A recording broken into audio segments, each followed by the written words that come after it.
Hey everyone. So today let's talk about the children prop and how we can use that in our project. So I went ahead and created a component called parent, which just looks like this. And let's have a look at how its props look like in the console. So right now it's an object and it's empty. So let's go ahead and add and give it a couple of props. I'm going to give it a class name called parent. And I'm also going to specify the children prop. So I want to render a paragraph within it. So I'm going to say paragraph,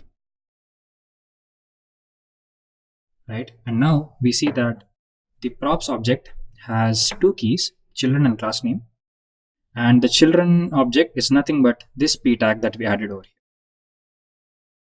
here, right? And if you look closely, this p tag also has another prop, another children prop inside it, and that is a string called paragraph, which is nothing but this, right? So children prop is nothing but whatever you enclose within the tag names.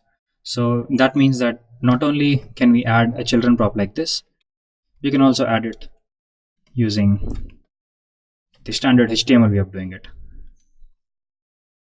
So the way it is written, JSX has been written is that all of these tags, they get converted into proper JS, and this syntax is equivalent to this one that we have seen earlier. It doesn't matter, they're all the same, right? And we can render as many children as we want. So I can also give a h4 tag inside it and say heading 4.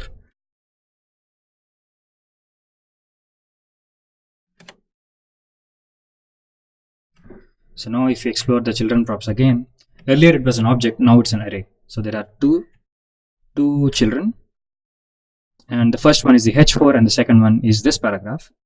So it's important to note that this span will not be considered as a child. However, it's still present in the hierarchy.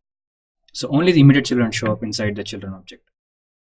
So the first one is the h4, and if you look at the props of the h4, you will see that the span element is inside the children for the h4 element.